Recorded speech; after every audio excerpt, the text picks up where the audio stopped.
হজ শেষে দেশে ফিরেছেন হাজিরা, কিন্তু এবারে ফিরেছে আরেকটি চমকপ্রদ বার্তা। সরকার ফিরিয়ে দিচ্ছে কোটি কোটি টাকা। প্রশ্ন উঠেছে, কেন নেওয়া হচ্ছে এমন পদক্ষেপ?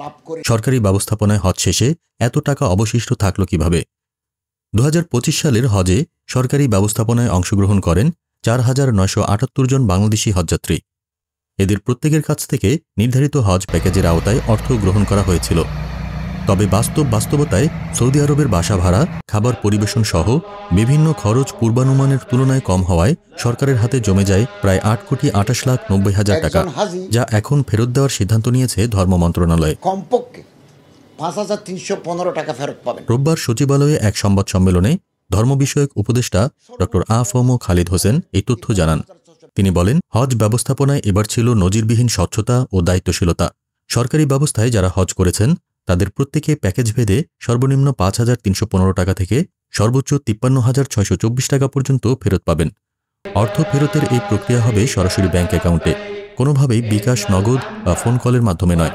এই বিষয়ে সতর্ক থাকার অনুরোধও জানান উপদেষ্টা। ধর্মীয় কার্যক্রমেও স্বচ্ছতা যে সম্ভব, সরকারের এই পদক্ষেপ তারই প্রমাণ।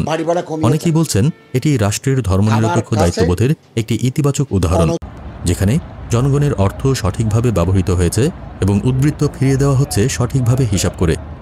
ধর্ম মন্ত্রণালয় জানিয়েছে, আগামী বছর অর্থাৎ 2026 সালের হজ ব্যবস্থাপনার জন্য সৌদি সরকারের সঙ্গে নভেম্বরেই প্রাথমিক চুক্তি সম্পন্ন হবে। সেই চুক্তিতে আরও সাশ্রয়ী খরচ নিশ্চিতের দিকে জোর দেওয়া হবে। অর্থাৎ এবার যে প্রশাসনিক সফলতা দেখা গেছে, সেটিকে নিয়মিত একটি স্ট্যান্ডার্ড হিসেবে ধরে রাখতে চায় বাংলাদেশ। বিশ্লেষকরা বলছেন, এই ধরনের স্বচ্ছতা ও জবাবদিহিতা শুধু ধর্মীয় ক্ষেত্রে নয়, অন্যান্য সরকারি সেবা কার্যক্রমেও অনুসরণযোগ্য মডেল হয়ে উঠতে পারে। তবে এই সফলতা ধরে রাখতে হবে ধারাবাহিকতা, প্রযুক্তি ব্যবহারের দক্ষতা এবং জনগণের আস্থার প্রতি যথাযথ সম্মান। আপনারা দেখছিলেন প্রতিদিন সকাল।